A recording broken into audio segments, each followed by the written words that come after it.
Hello, everybody, and thank you for joining us again on Seafood Matters. I'm proud to welcome you to my 100th podcast episode. I'm delighted to mark this milestone with a good friend of the series, Mike Park, OBE. Over the years, Mike's generosity with his time, honesty, and insight has made these conversations something special, and I genuinely appreciate that. Today, rather than talking about industry headlines, I want to focus on your journey, the man behind the role at the Scottish Whitefish Producers Association. Hi, Mike. Good morning, Jim. How are you? I'm good, thank you. I'm good. And you? Yeah, good. Down in London yesterday, so back in the office today and away on holiday tomorrow, which is always a good thing. Excellent. Be well earned, I'm sure. Let's start by taking you back to the early 80s when fishermen blockaded ports and harbours in protest over imported fish. Where were you at that time? And looking back now, was that one of the biggest situations of your career, or did the real test later?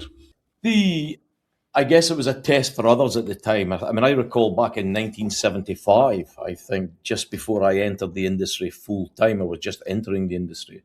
I recall the vessels blockading Aberdeen and being able to walk from one side to the other. And I think that was in frustration at the import of fish from outside the country. And the prices that it delivered to Scottish fishermen, I guess, and the wider UK, because I know that Grimsby was involved in that as well. But I think that was an early indication to me, Jim, that the industry was there and it would stand up for itself and it wouldn't put up with any nonsense, irrespective of what government was in place. My one recollection of that, Jim, as well, was that a lot of vessels got writs in their masts. And I think a lot of them had to pay money, and a lot of them were warned if they did it again, they'd end up in jail. Because if you recall, the oil industry was booming in Aberdeen at that time, and you were pretty much bringing a substantial industry to its knees. So although it was a gesture from the fishing industry at that time, I think it was a lesson that if we were going to protest in the future, it had to be in a different way. And I think that was an early lesson for me, that you only get away with doing that sort of once in your lifetime. If you do it twice, then you will pay the penalty for it. Yeah. And what was your thoughts about the outcome? Because I know at the time we didn't really feel there was any benefit because it didn't stop the imports. No, it didn't stop the imports. The industry got back to sea. That was frustration being vented.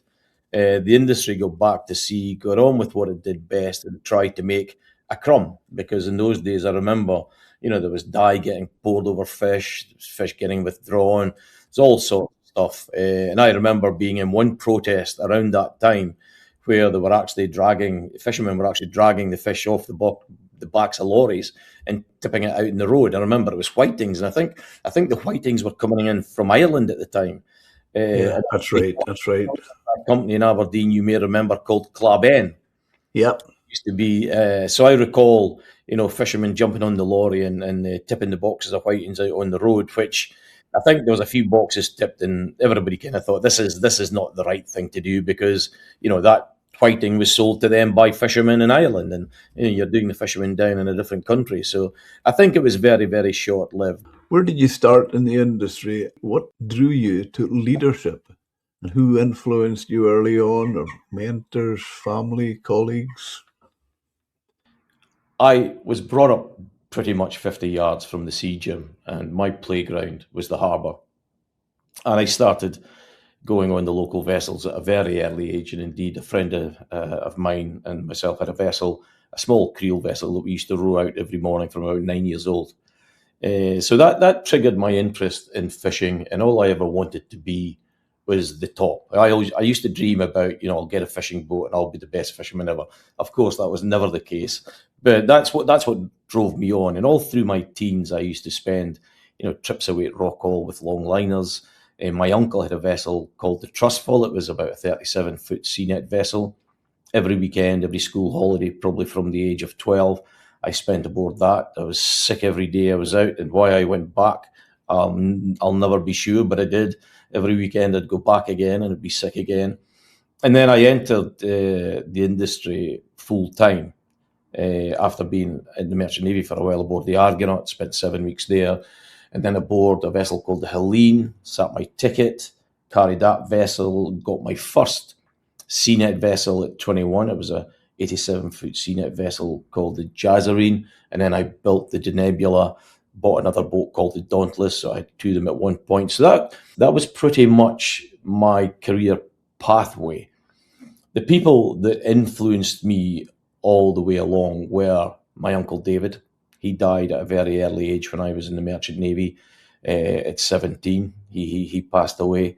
But he was instrumental in my younger career by allowing me aboard the boat and being a very gentle character, never ever put you under stress, always within reason allowed you to do what you wanted to do, and at the same time trying to bring you on to do more, especially in regards to what you were capable of. So at a very early age, my uncle David Andrew, he was instrumental in there. And of course, my father was in the background as well, and he'd had a Merchant Navy career and a Royal Navy career, although he hadn't been to fishing for any length of period of time.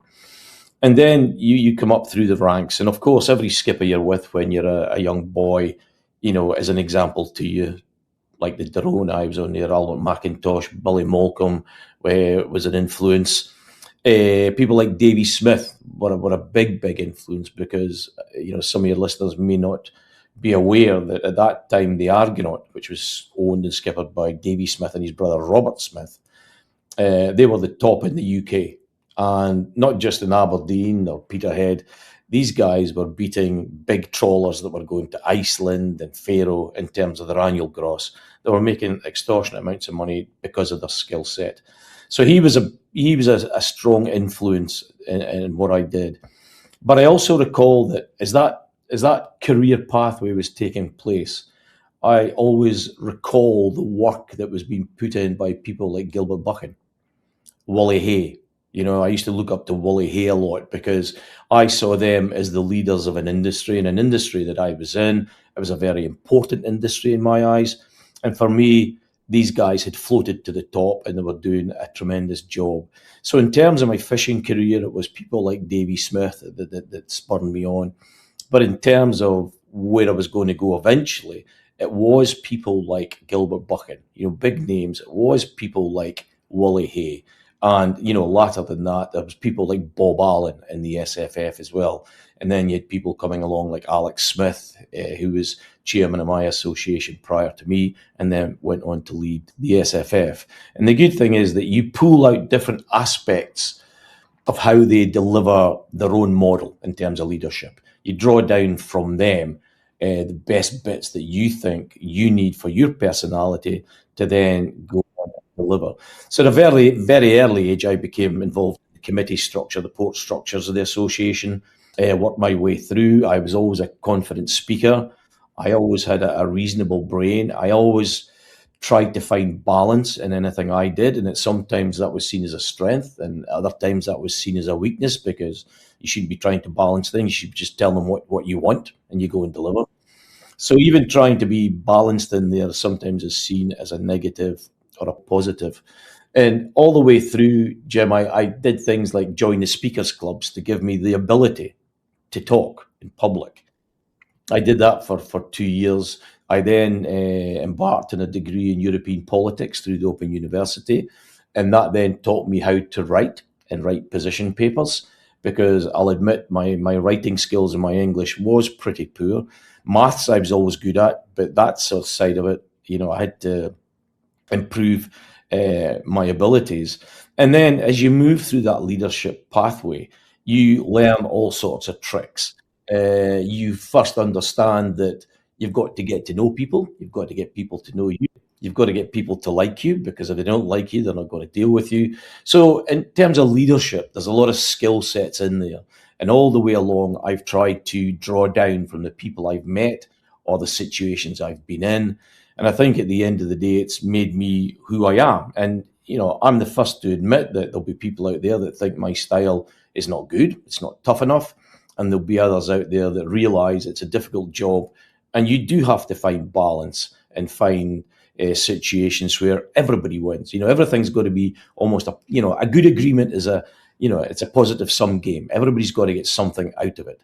And that's the position that I try to push all the time now. Try and look at, the people you're dealing with. Try and look at what they're thinking about, and from their side, what would they be wanting, and just try and work it out on that basis. It's all very interesting, and I get exactly everything you're saying. The one thing that you mentioned there about there will be some people that don't like your style, and that the unfortunate or annoying thing about people like that, they wouldn't do it. They would criticize who was doing it, but they wouldn't take it on. The other thing that I totally respect what you're saying about the characters you mentioned, like a Wooly Hay and people like that. If I had to describe them, I would say big characters. Obviously we've been in different paths and things. Two of the people I would say have been in a big place in my days, my life, and big characters, Norrie Bremner and Johnny Thompson. Would you put Yes, them? it's funny you should mention the both of them, because just yesterday, I was thinking about doing the podcast, and obviously, the main people in my life. Norrie wasn't a main person in my life, but when you needed Norrie, he was there, and he always gave you information that you required, and he was always there to assist you. And that was a good thing about Norrie. He knew what he was talking about, and if you needed him, he was there. I never sat around the table with Norrie. I sat around the table with Johnny Thompson. And Johnny was one of the biggest thinkers I think I've come across. That if John was asked a question around the table, he wouldn't immediately spring into an answer. He would sit there and for a few seconds ponder and sort of, put his answer together before he told you. And he was very capable, very able. And I still recall some of the big discussions around the table at the Scottish Whitefish when FAL broke away, the Fishermen's Association Limited broke away to do with issues over Europe, and him and Tom Hay, and they were a formidable duo, They really were. And at the same time, I talk about people that's influenced my life previously. At that time, you had people like George Sutherland heading up the Whitefish as well, who himself had a big brain and was a big thinker. And of course, you had George McRae in there, who was the legal secretary at the time. So there was always strong people involved in the situation. And, my pathway could have taken a different direction had it not been for George Sutherland, because when George stepped down from the association, he pinpointed two people to come in the back of him. One was Alex Smith as chairman and myself as vice chairman. And had George probably not seen something in me at that time, I could still be at sea fishing. Who knows? I don't know. My career might have taken a different pathway. But when you look back in history, there is always big players in the game at some point, whether it be Johnny Thompson, whether it be John Hay, whether it be, Tom Hay, whether it be others like Gilbert Buchan, Wooly Hay. There always seems to be a conveyor belt of people coming along that can make a difference. And these were people that did make a difference. And you've got to hold your hat up to them, because at the same time, everyone was going to see. This is not something you do in isolation. I do now. But at that time, even I recall, coming home on a Friday or a Thursday, in the shower, in the suit, pick up my suitcase on a flight away to Brussels. And you were doing that every other week while trying to carry out a fishing business with your boat and support your crew and make money and pay the bank and everything. So these were high stress situations. But the people in there, like Johnny, like Tom, like Norrie, knew what they were doing. They knew what they were doing. And I guess we've got to look back and thank them for the commitment that they made at that time. I actually feel that says a lot about you, Mike, because you're generous with your praise of others. I think that shows a confidence that is worthy of the position you have, fairness. And it's making me, when you're talking about the different people, a situation that I'll never forget. Because, well, obviously I'll never forget it was about the early 70s, late 60s, early 70s. He was landing in Lochinver, and I was going up a lot to buy fish in Lochinver Market at the time. There were a lot of lossy boats landing there at the time, INS, as we used to call I Never Sleep.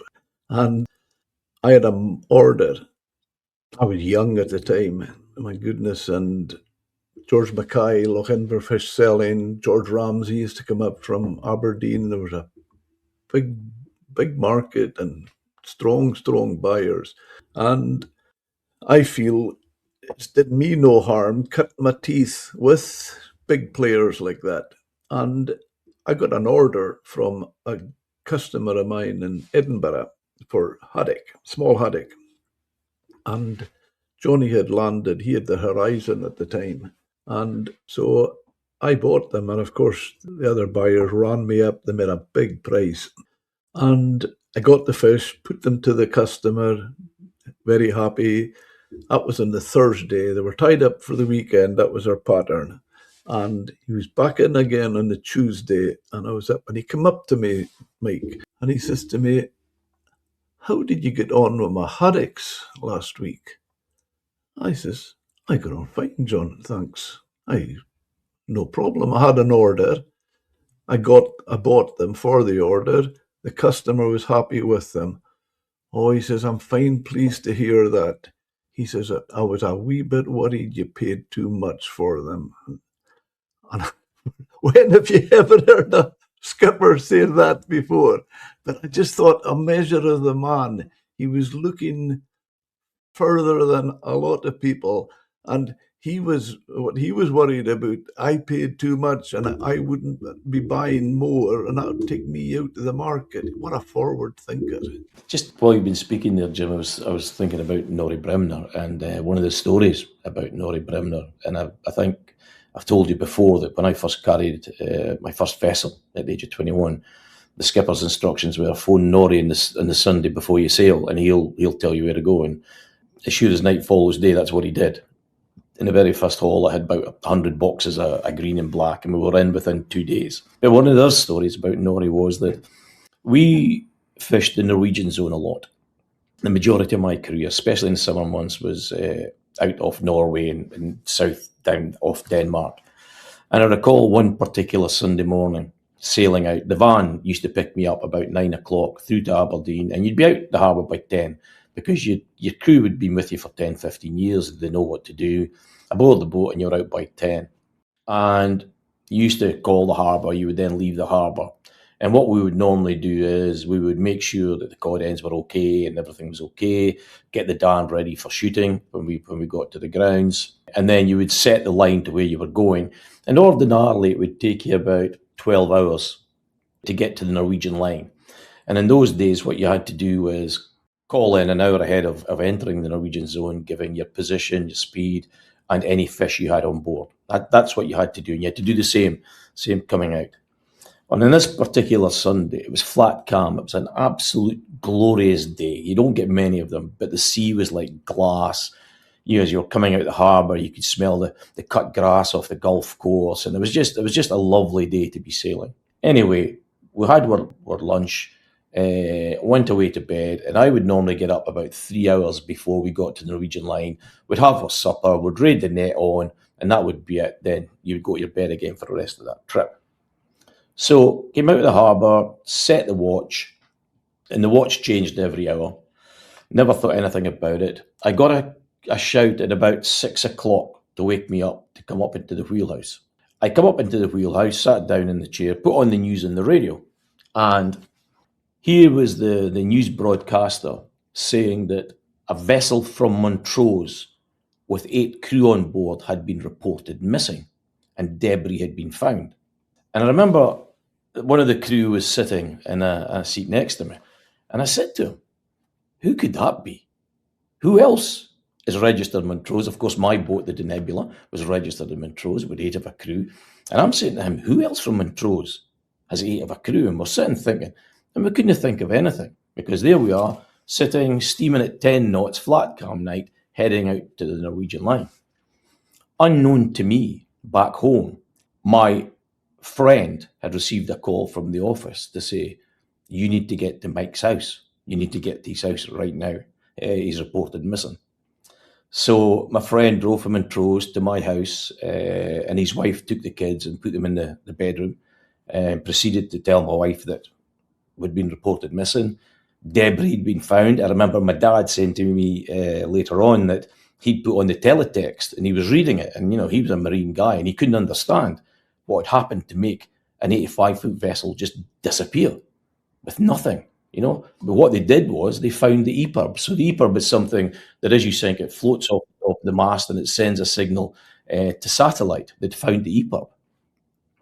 Now, unknown to us, during the time we'd been sailing off, the EPIRB had fallen off the top of the wheelhouse into the water, sent a distress signal, helicopters launched, they found debris. So all of a sudden they thought this was a real sinking, and it was up in the teletext and everything. As I say, my friend was at the house, the kids were in the bedroom, his wife was looking after the kids, they were in tears, and even my friend, who's a skipper himself, was thinking, what could have went on there? The only thing is a collision. But if there's a collision, then the other vessel would have reported it if they were still. So no one could work out what was going on. And there's us aboard the vessel, sailing blindly into the Norwegian sector, and not knowing fully what was going on behind us. But the thing about Norrie had been contacted, and Norrie had been on the radio, and he was calling us up on the radio, and he himself had worked out, well, if he'd sailed out of Aberdeen and he was going to cross the Norwegian zone, he'll have to report in now. And so just an hour before we got to the Norwegian line, I called up Stonehaven Radio and said, this is the Nebula, I'd like to book into the Norwegian sector. And the response was, the Nebula, are you okay?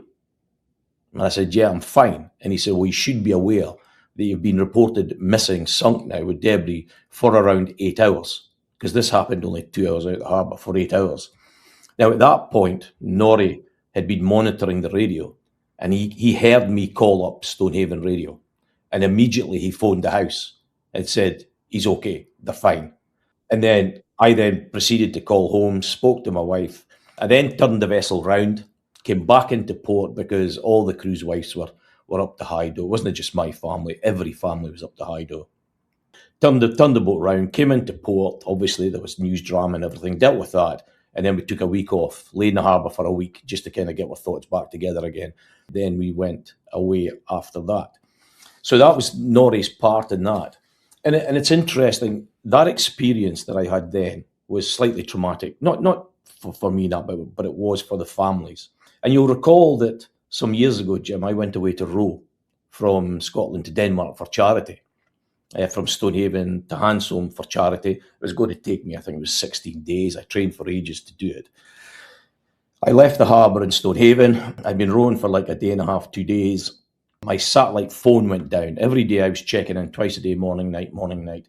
I had somebody monitoring the weather for me, Derek Cardno, and I would call him, see what the weather was. And I knew there was bad weather coming up, and I was going to be just side of the West Bank with the shoal water when it came. Now, unknown to me, the helicopter was out rescuing a crew from a fishing boat, and the helicopter had been asked to look for me because 2 days of not reporting, I was then reported missing at sea in this 12-foot rowing boat. And I was rowing away, and I looked up, and I seen and I know there would be problems back home because I hadn't been in contact. And I looked up, and I saw a helicopter coming towards me, and I knew what that was. I knew exactly what it was. And he hovered over me, and when he hovered over me, I could actually speak to him in the sat phone because he was that close. He said, well, we'll winch you up. And I said, no, it's fine. I'm just going to keep going because, no leaving the boat because I'm selling that for charity as well. And he said, okay, if I leave you now, we're not coming back. So he left. I then proceeded to continue to row for about another 3 hours.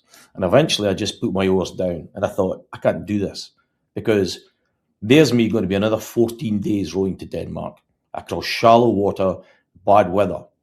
And my family are sitting at home going through the same feelings that they did when we were reported missing on the Nebula. And that's when I thought, I can't do this. So I turned the boat around and started rowing back to Scotland, the same as I'd done with the Nebula decades beforehand. So it's just an anecdotal story that I thought I would. My goodness, that's incredible. God. What was your first moment of real responsibility that made you think, I can do this? I guess the moment of first responsibility was to try and recover the cod stocks. I put in a belief within the industry that we could do this and take a pathway that allowed it to do it with some degree of responsibility. And everyone knows that back in my younger career with big bank loans and everything, that they know that, like others, the days of Blackfish, I was in there. And I was probably one of the biggest rogues in there.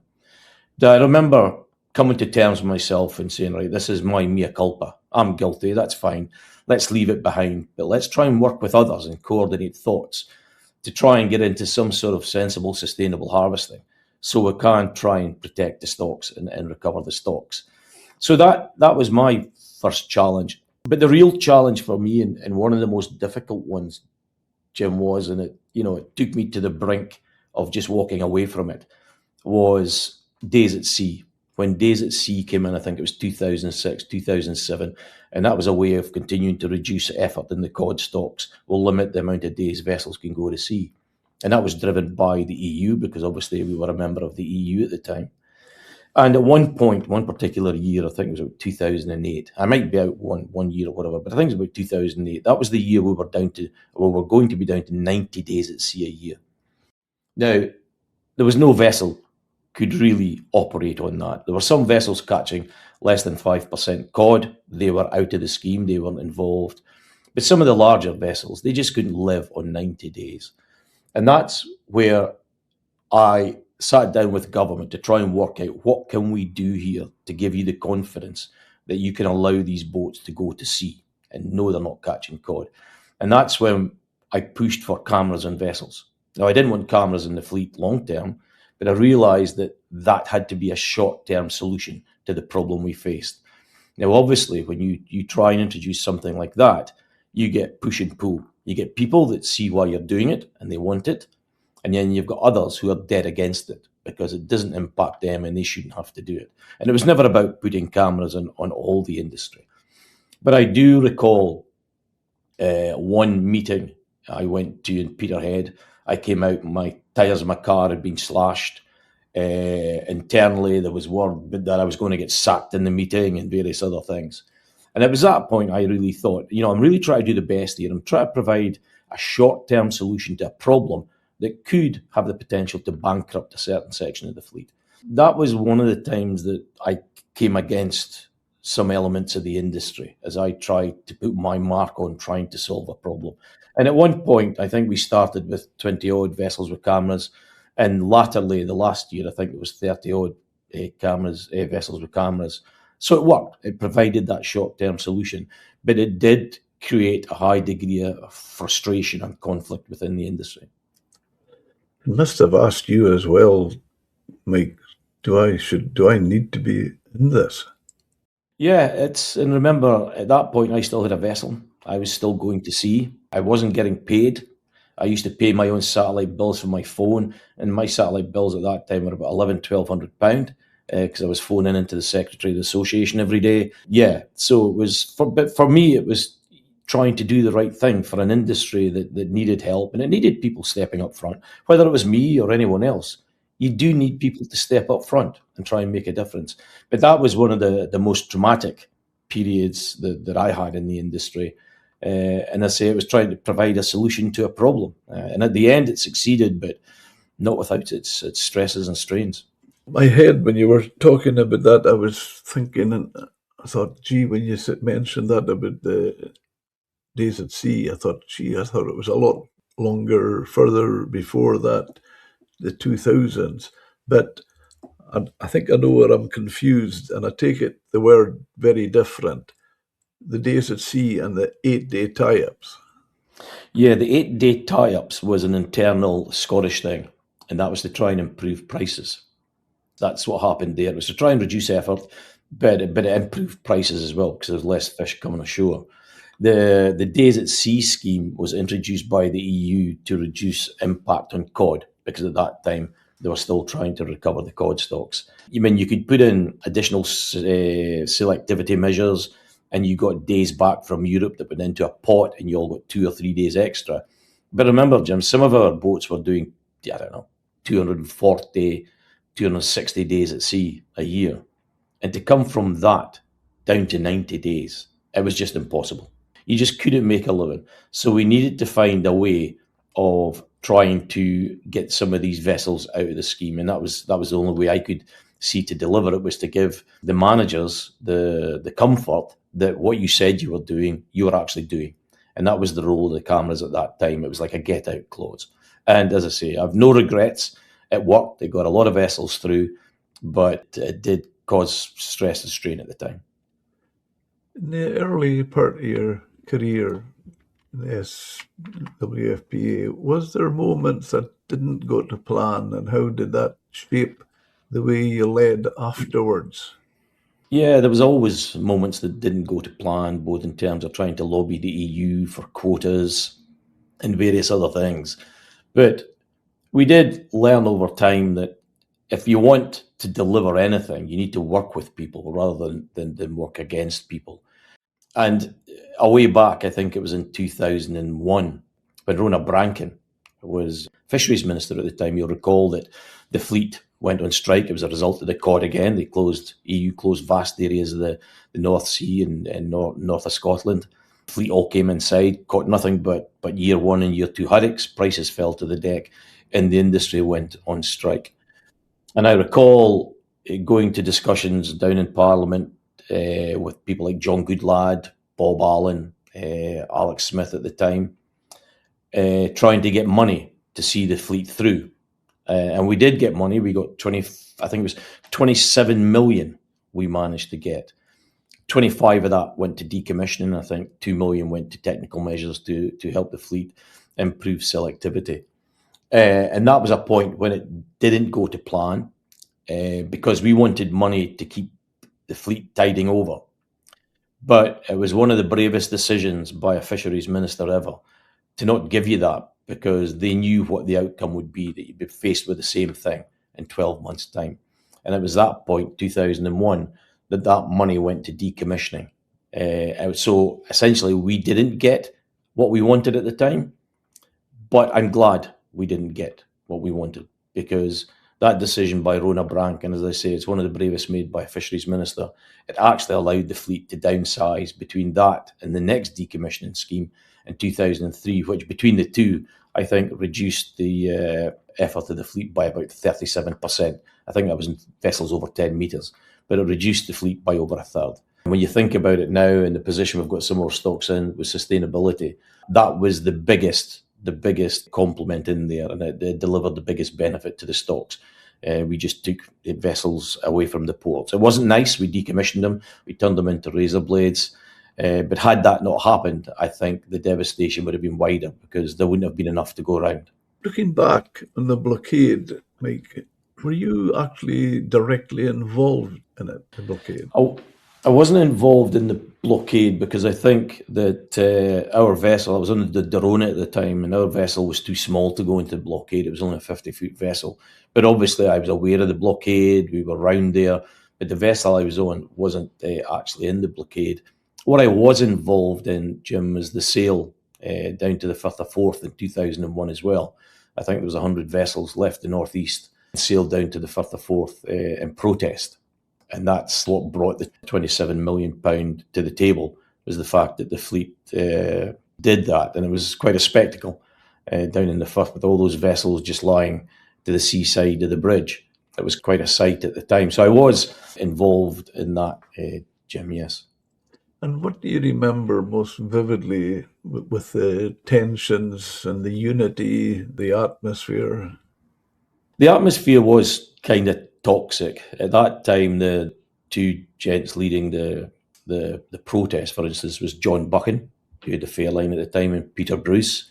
And obviously we were trying to march, the men to the top of the hill. And if you didn't get there, then, there was going to be failure. And I remember a big meeting just down from the castle in a big church there, where tensions were running high because the failure. I remember when the EU shut down all that North Sea areas out in the Norwegian zone into the north of Scotland, industry got the blame for it. The leadership got the blame for it. This is your fault. You're up there representing us. We told you we didn't want this, and you failed. So when others take on leadership of the protests, then the people that get it in the neck is the people that are deemed to have failed, which was myself and Alec West at the time. And I remember at that point in time in Edinburgh having to stay away from particular people because they were angry, which, as I say, is not a good thing. But we managed to stay away from them, and we kept ourselves intact, and then we moved on. We moved on from that.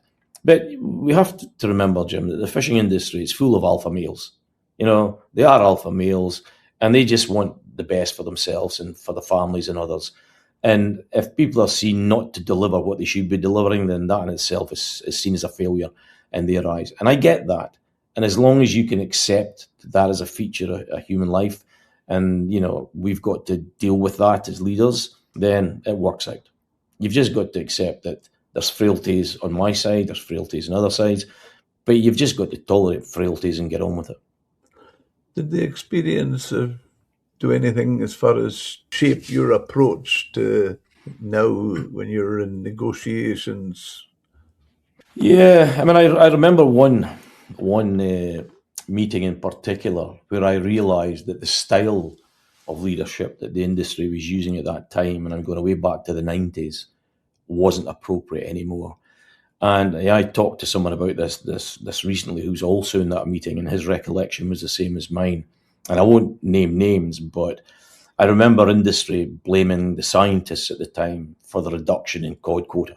Now, yeah, everyone's to blame in there because the stocks were declining. But I remember voices getting raised, fingers getting pointed, to the point I could see one member of the scientific community across the table from me started to tremble, and turning to the person who was pointing the figures saying, "You need to back off now. You need to back off," because I could see that individual at the other side of the table starting to take it personally and starting to crumble. And it was that point I realised this is not a fitting way to go about trying to solve a problem, because the problem wasn't created by science. Okay, some of the science may be incomplete, but it wasn't created by the people sitting across the table from us. We all had our hand on the decrease of the stocks at that time, whether it be overfishing or whatever. But that was the real litmus test for me, that if you are going to sit down and act as a leader, then you've got to act as a grown-up first and foremost. Stakes are high. When you became chief executive, what did you think the job would be? I thought the job would be all-encompassing because, those people that know me, Jim, realise that I don't do anything by half. I don't do anything by half at all. When we moved away from the legal company, Becrae Stephen & Co., that used to act as secretariat, we then took it on board ourselves. So there was no one to give you backup after that. You were on your own, and we took a couple of staff across with us as well. And we knew it would be a challenge, but it was nothing we hadn't done in the past in terms of dealing with politicians, writing reports, setting up meetings, trying to create positions. So I knew that we would manage to do what we did. I guess more recently, the challenge has been trying to man up the staff to deal with some of the more complicated stuff now in ICES, people to deal with MPAs, aquaculture in the west of Scotland, offshore renewables. The challenge for me has been to sort of man up the association in terms of resource and staff to try and deal with all these issues. And there's never enough hours in the day, Jim. There is just not enough hours in the day to deal with what we're dealing with. And of course, the staff like me are on call 24/7. And the fishermen know that, if they need anything, they can call us or text us at any time of the day. And that's just how we operate. Yeah. Has your style evolved over the years, do you feel? I think it has, Jim, yeah, because, I talked about fishermen being alpha males, and at one point I was probably one of them as well. I don't see myself in that sort of light anymore. I see myself as a problem solver. I like writing papers now. I never ever thought I'd hear myself saying that, but I like putting my thoughts down in paper and working with others to try and, sort of form that or mold that into a sensible position for industry. But I guess I'm calmer now, Jim, than I ever was. And that comes with age anyway, I guess. But you do become wiser over time, without a shadow of doubt. You become less reactionary. I tend to think about things now before I react. I'll ponder, and I don't get annoyed by anything ordinarily. There's very few things actually annoy me, because I just take them away and think about them, and try to work out, why that person thinks what they do, or why the government think what they do, and what do I need to do to try and change that opinion. So everything we do now, unlike before, is very principled. There is a reason why we do something, and we ordinarily maintain that position. And that's the difference now. I think before we were all over the place. We are not all over the place now. We take principled stances on things, and we try and go and deliver output based on that principles. My view on that, Mike, is not having a go at academia, but I feel there's no substitute for experience. Yeah, I mean that's true. That's very true. Somebody said to me the last day, "Would you like to go back to being 30 again?" I said, "Well, physically, obviously, I would, but I don't think I'd like to go back to being the guy I was at 30, because I don't think I identify with him Well, at all anymore." that's interesting, because the next thing I was going to ask you, were you more combative when younger, or have you always balanced diplomacy with firmness? No, I matured late in life, Jim. Yeah, and mind-wise, I matured late in life, and I only, if someone had broken down, or someone had broken a rope or a wire, I used to say, "Oh, that's not good. I feel for you." And in fact, I didn't feel for them at all, because it's a very competitive industry, and if someone's not catching fish, then all the good for you, sort of thing. But I realised at one day, I said to someone, "That's really disappointing. I really feel for you." And I actually meant it. I actually meant it. So in terms of maturing in that way, I was quite a late mature. But I was very competitive. I played sport as a younger lad. I had to stop it when I got my boat, 'cause I couldn't afford to get injured with rugby or anything like that. But yeah, very competitive. And there's things I used to do at the start of my life and leadership and the association, that I wouldn't tell people anything in another association, because I wanted to be the person to deal with it. Now I realise that's a weakness, that's not a strength. And I realise now the strength is actually working with others to develop something that everyone wants, rather than you going out front and trying to lead the charge. So in that respect, I've matured a lot over these last 20 years, because I understand working with others is far better than working in isolation. What was the heaviest responsibility you've carried, and how did you manage it? The heaviest responsibility I carried, Jim, was as a young guy, 21, starting out in my career, head of a crew. I was the youngest by 15 years. You absolutely had no respect aboard a vessel. Why would you have respect? You'd never proven yourself. So from there through to the point that I started making decent money and started, doing well in my career, up until my mid-30s and 40s. The early part of that with a new vessel was probably the biggest strain I came under, because you'll recall at the time that quotas was coming in, everybody was allocated the same, whereas some vessels had no debt. I had a massive debt.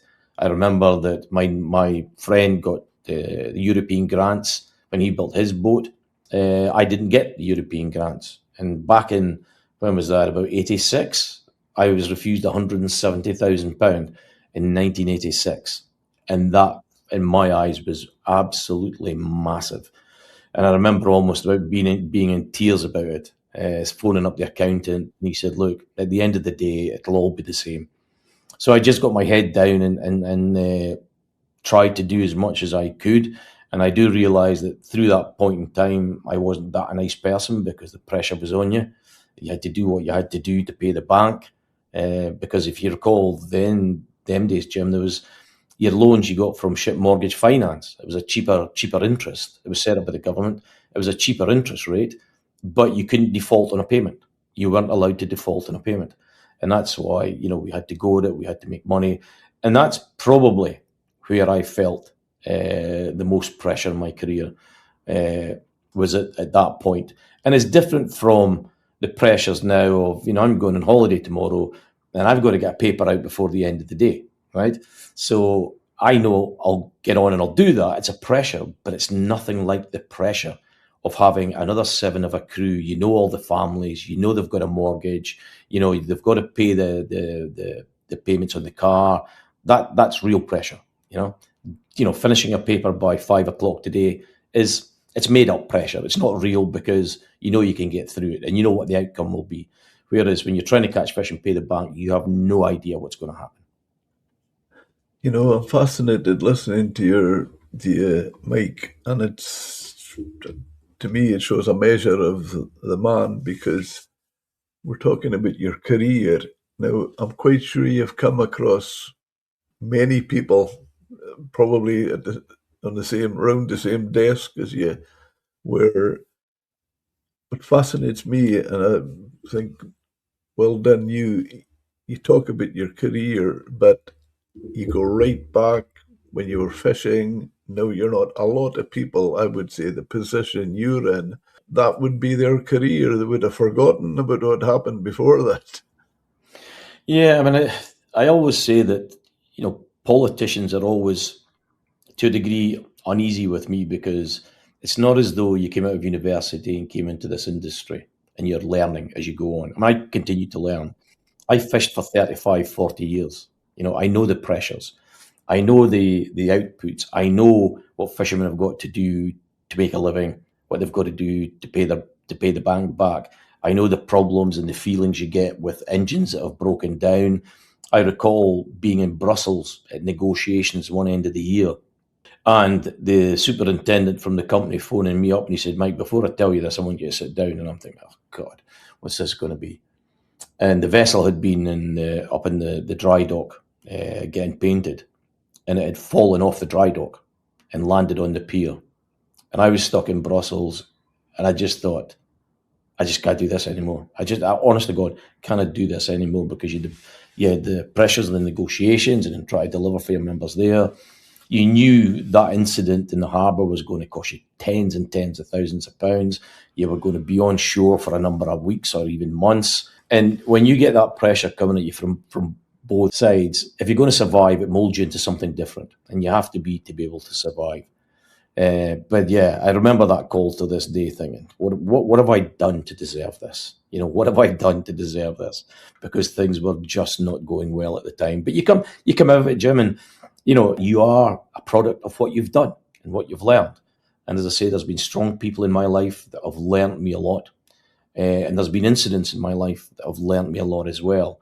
And you just feed off of that and try and improve, what you do on a day-to-day basis. And even now, I enjoy this job as much, if not more now, than I did when I came into it all those years ago. That's good. But the situation that you described there, obviously, it was not something you had done, but it's you that had to handle it. Yeah, it's not something I'd done, and the harbour said it wasn't their responsibility. It was our responsibility to make sure the vessel was secure. And I went through legal fights. I went through insurance companies. Yeah, it was nothing to do with us. But at the end of the day, it cost the business heavily in terms of lost earnings. The crew's earnings, they went and got jobs in other boats, and it just disrupted our whole operation. But as they say, Jim, what doesn't break you makes you stronger, and you just learn to deal with it, and then just move on, and you take something from that incident or that crisis, and just get on with it. But all the same, I could have been done without it happening because it did slow us down in terms of the business sense, which wasn't good because it was challenging enough as it was. Yeah, that's something that's we're thinking about. You've already said, I know you studied European law to improve your negotiating skills. Was that a turning point in your career, Mike? Yeah, it was European politics. It was a turning point because I actually enjoyed what I did. I remember I used to set Sundays aside to try and write my dissertations and everything, and I used to sit listening to Pink Floyd, writing away. I could never read and listen to music, but I got into this position where I used to love listening to music and writing at the same time. I got into a structure about taking notes. But it got that bad that I remember going on holiday to Tenerife with my good friend, Raymond, the guy that I talked about earlier, going down with his wife to look after my wife and the kids when we were reported missing. I remember being on a holiday with him and his wife to Tenerife, and he said, "That's it, never again." He says, "You cannot switch off when you're doing this. And I'm not coming away on holiday to watch you sit in a corner writing away on a laptop. It's just, it's not good for me, and it's not good for you." But yes, I took a lot out of doing that. If nothing else, just the commitment of getting it done, Jim. It did learn me a lot of things on writing skills. But what it also did, Jim, that a lot of what I did was engage with environment and studied the rainforests in the Amazon. Studied the Greek freshwater system around Athens and how they securitized that. So it learns you a lot about things outside of your industry, especially the environmental aspect of it. And I found that was beneficial as I become more engaged with environmentalists over the year as well. I mean, you understand, you don't necessarily agree with everything they say, but you certainly understand where they're coming from, other than the real, anarchists out there who just out there to disrupt, to be fair. Yeah. Would the success of your career, would you put it down to preparation and learning versus instinct?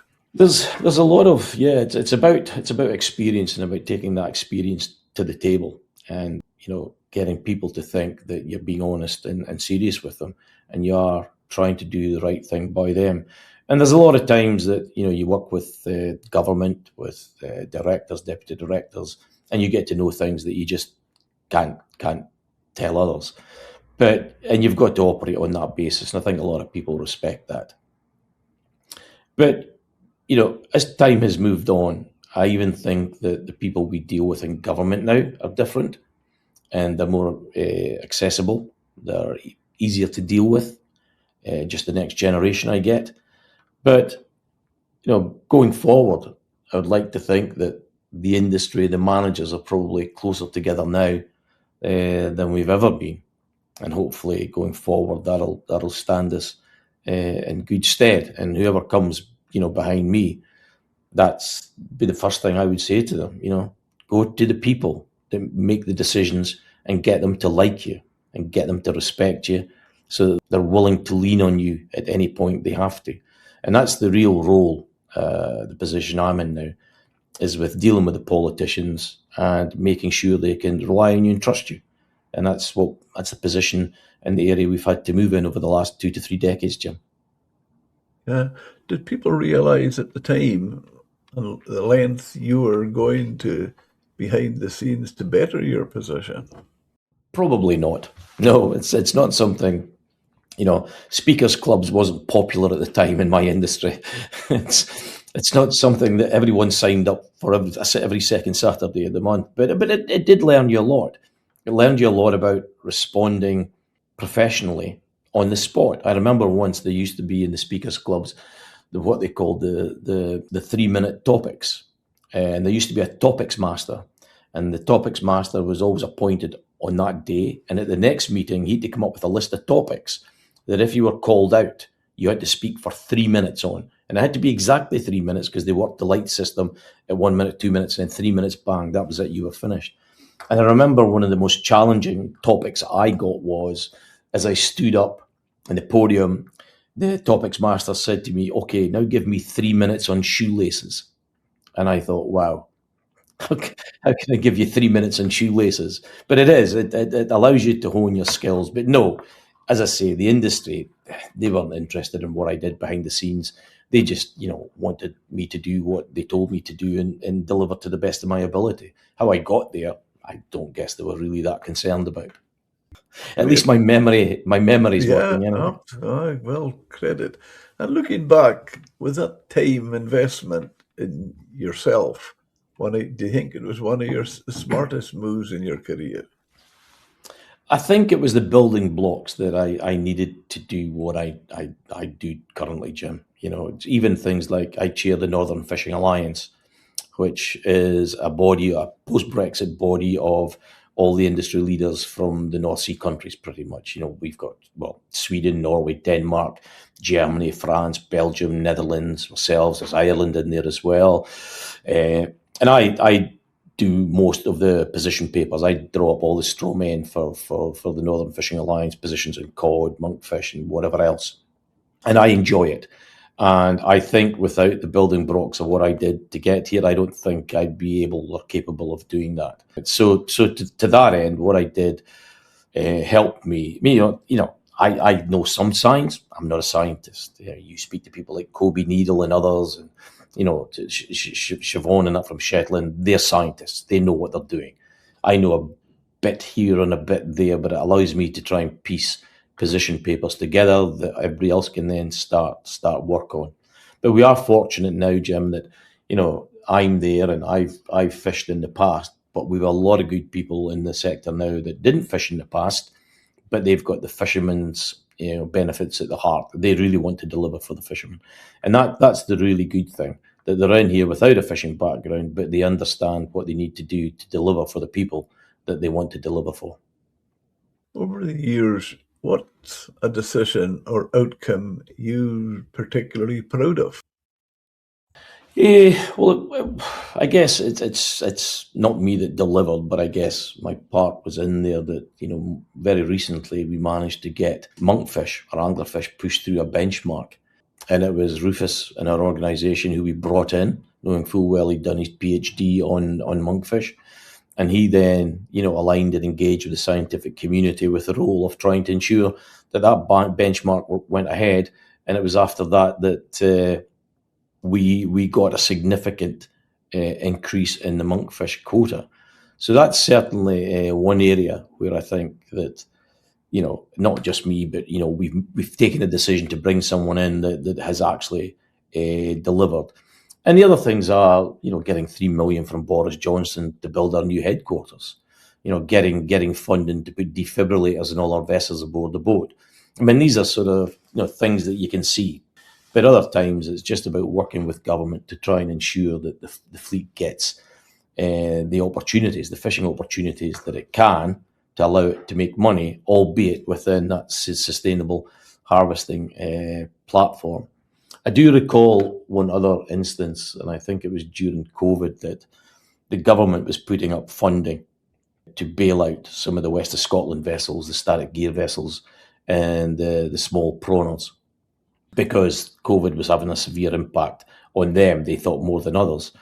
And our prawn fleet around here was basically pushed out. They set the parameters that low that our guys, in terms of their catches of fish and efforts, was above it, and it was just a no-go. We weren't going to get anything.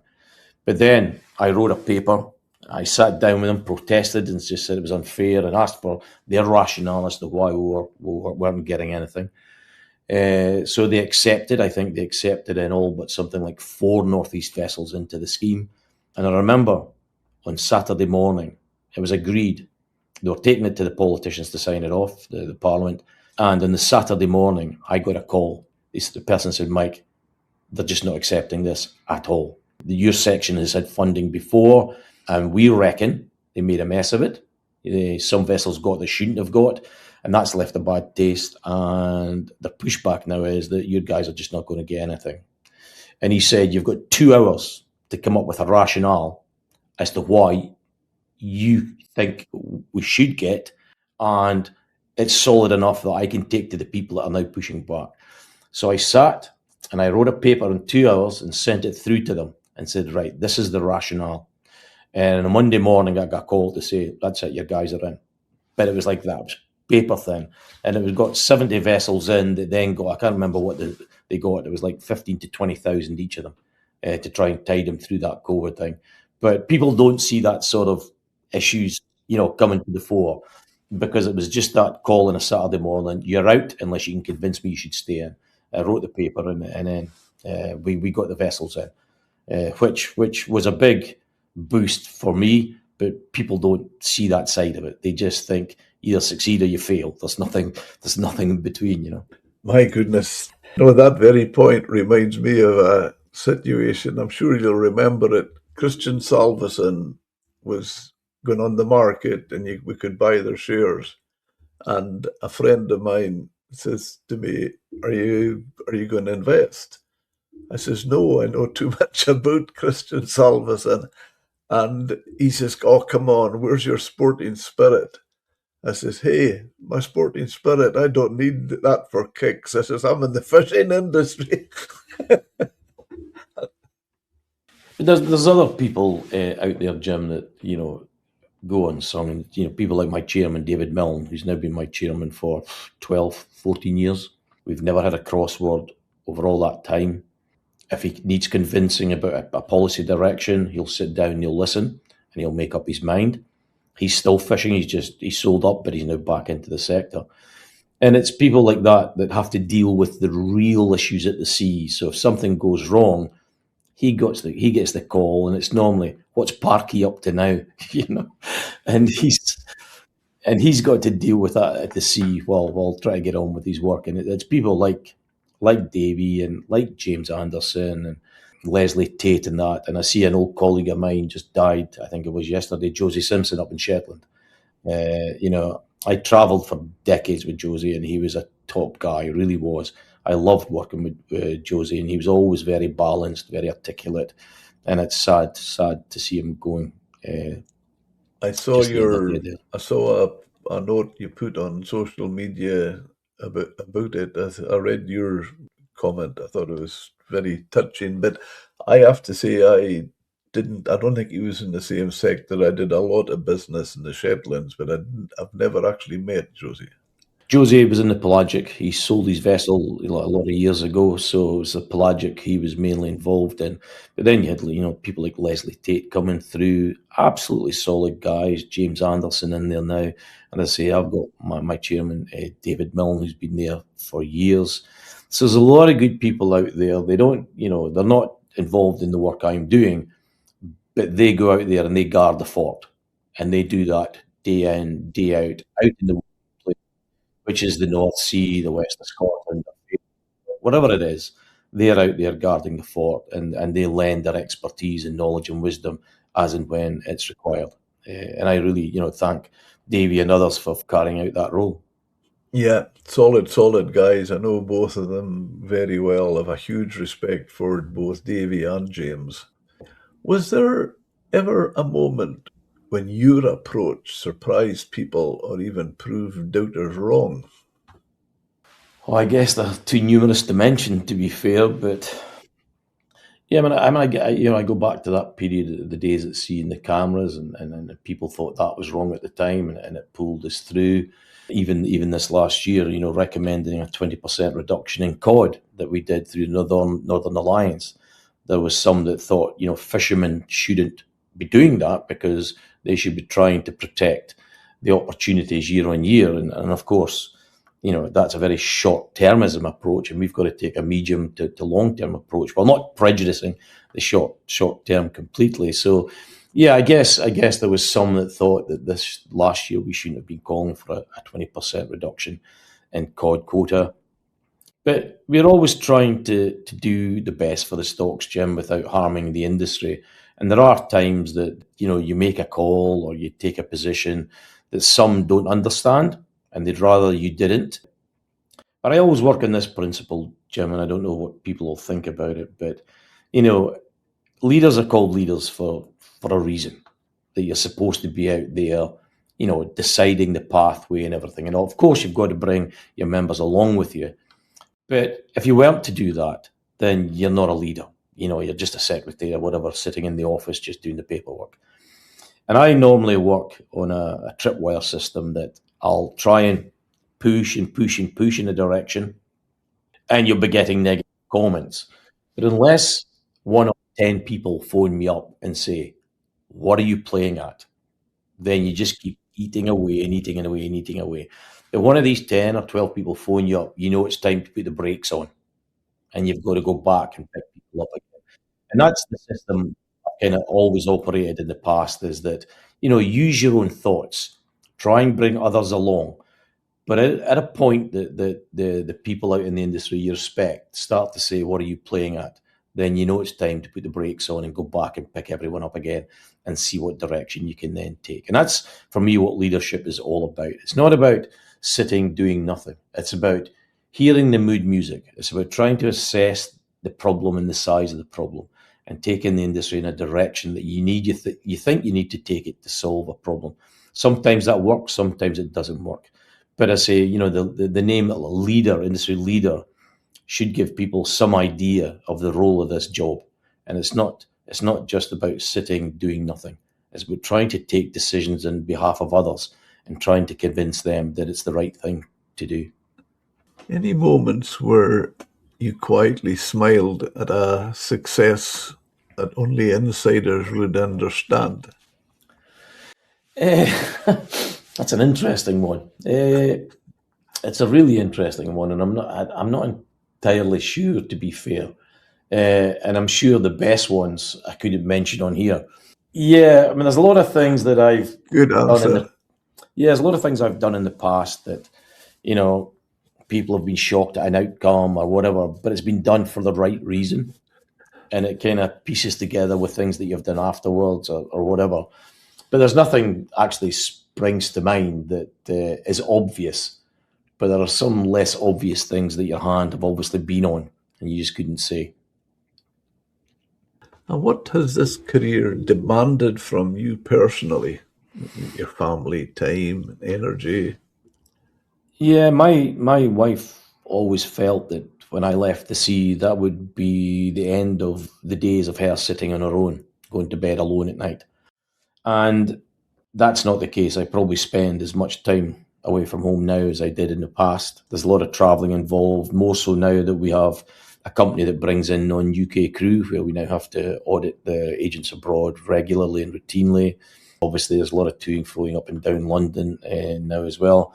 So it's kind of taken its toll a wee bit in terms of home life. But who am I to complain when my members are doing 200 odd days at sea a year? It's not a strong complaint I could make to get any degree of sympathy. There are other things like I had to sell my quota and everything because at the time I couldn't be writing papers on quota leasing while I was still holding quota and leasing that out myself. So I had to get rid of my quota and everything at a point when the price wasn't at its optimum. So it's little things like that, but that was my choice. I can't blame anyone for that. And it allowed me to go on and take decisions and right positions without being, without having that sort of, what would I say, or the understanding that accusations could be lobbied against me. I was taking a certain direction because I still had assets or whatever. So yeah, I mean, I did that. That was my choice, and it's taken its toll financially, I guess. And as much as that, if I still had it, then that'd be great. But apart from things like that, no, it hasn't really taken its toll much at all, Jim. I still keep good health. I still drive back and forth the office every day. I'm in here at 7:30 every day if I'm not travelling. Some of the worst aspects now, I guess, Jim, is the long haul flights where, to try and be home as much as I can, I'll maybe fly to Manila and spend a day and a half in Manila and then back again, or down to Accra, Ghana, or Colombo, Sri Lanka. And as I say, to make sure you're home as much as you can, you only spend a day and a half in country. That starts to take its toll after a while because of the time lag and everything. But I'm not going to moan about it. Would I rather be doing that than, waking up 150 mile from the harbour with a Force 9 trying to get the Dan away as the sun come up? That's the choices. It's what would you rather do? So I'm not going to moan about anything at all because I know the alternative was to stay at sea and continue doing that. And that's not easy. Well, I have to say, Mike, I am living proof that all you said about the service and your time and that, I'm living proof that it's right, because I honestly, anytime I'm the say and appreciate it, as you know, I call you for a bit of advice on if I'm doing a podcast with somebody, different subjects and that. You've been a fantastic help to me. And when I'm picking up the phone to ring Mike Park, honestly, I think to myself, what country is he in this time? And you've answered and says, I'm in Sri Lanka, I'm in Brussels. Yeah.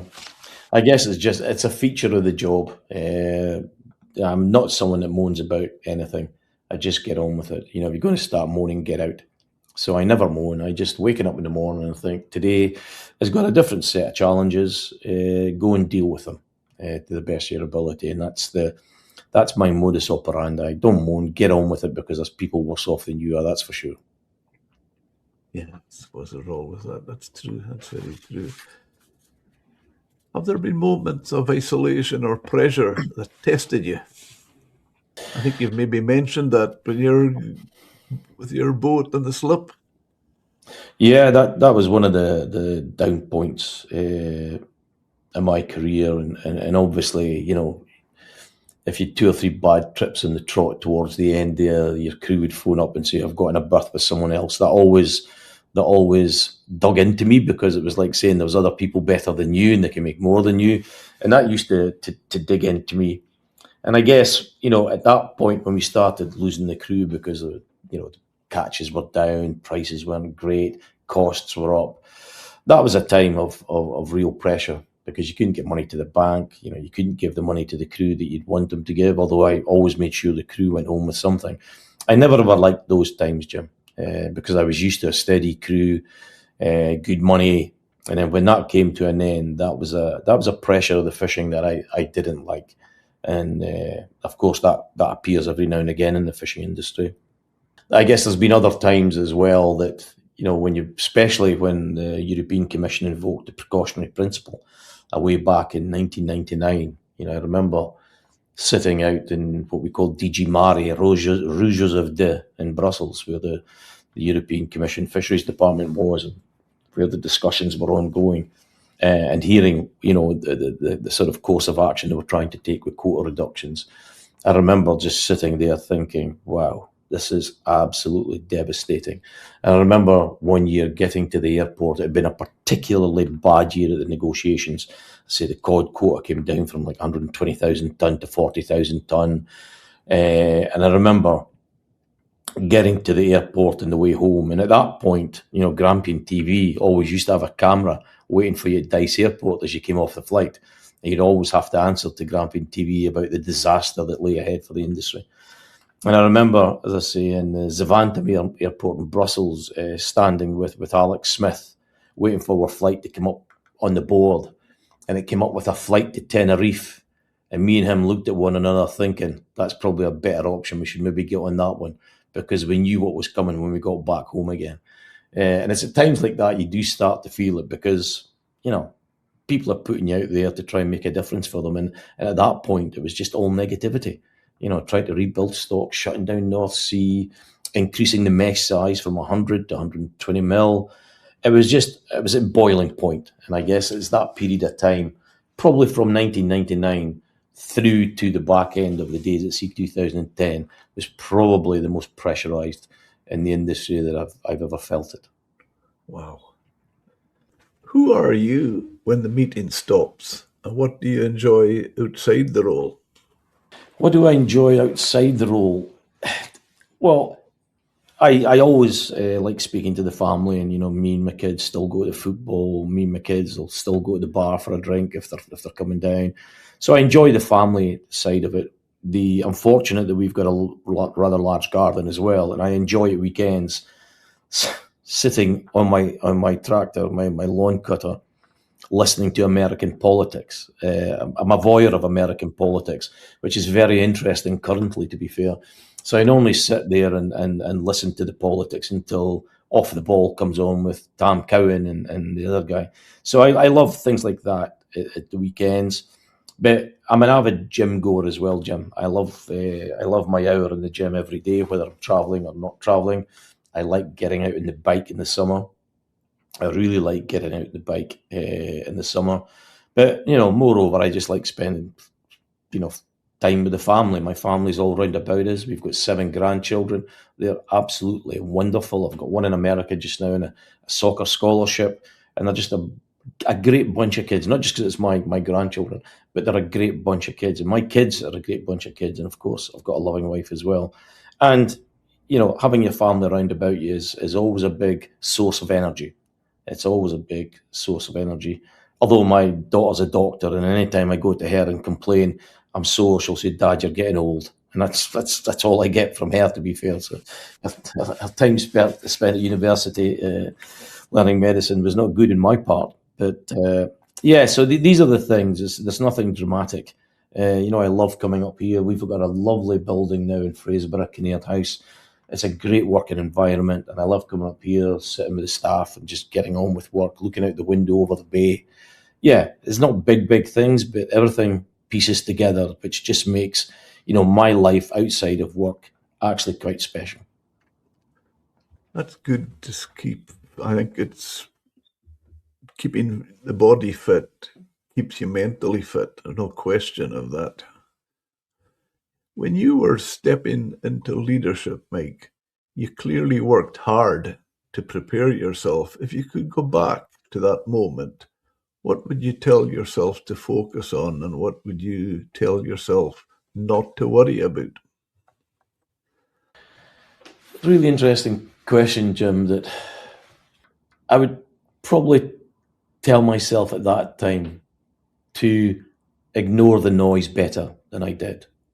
Because at that time, you're a sponge. Whatever anyone says, you just absorb it. And when you start absorbing too many viewpoints, it becomes difficult. It really becomes difficult.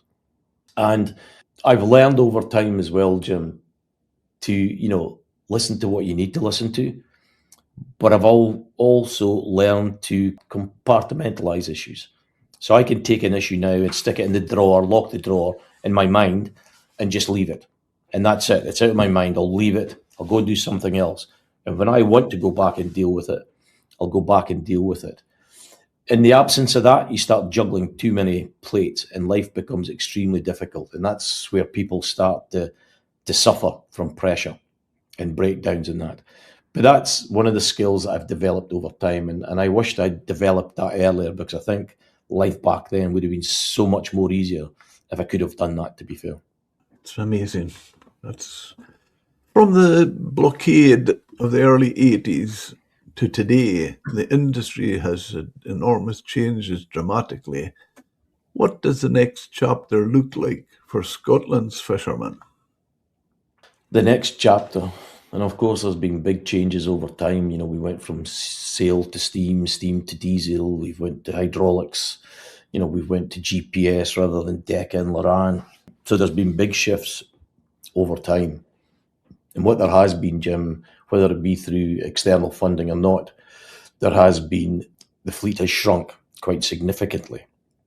And I think what we will see going forward is a fleet that will continue to adapt to the modern way, which will mean higher powered ships, more efficient ships, probably less ships over time. And there's going to be a stress on shore services as well in the harbours, in the coastal communities, without a shadow of a doubt. We see it happening all the time. But I guess as an industry, we've got to adapt to the spatial squeeze that's going on and make sure that we can fight our corner going forward to ensure that, areas of highest sort of yield are kept areas of highest yield, and we don't, continue to get spatial squeeze.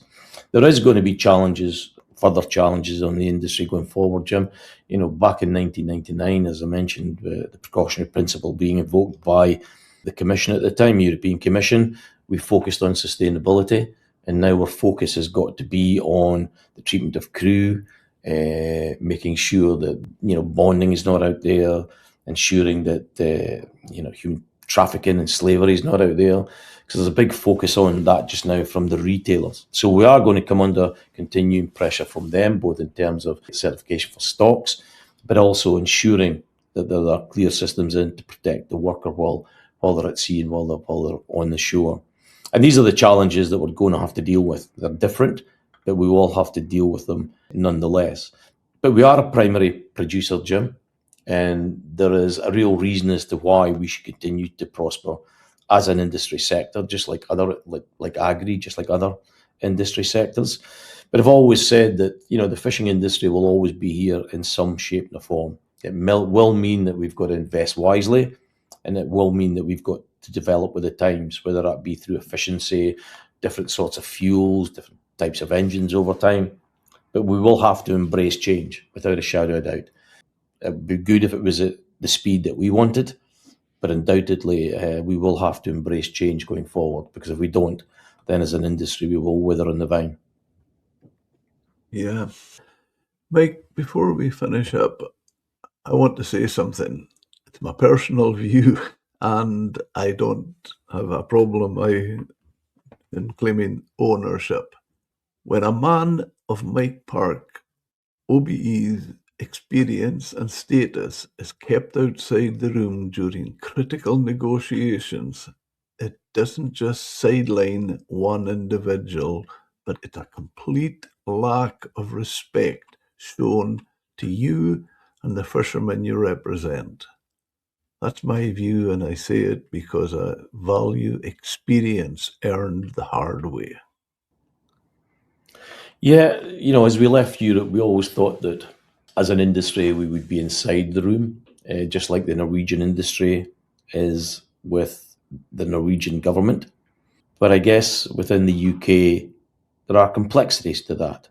And as much as that we have foreign companies who have organisations in the UK that try and seek the same access.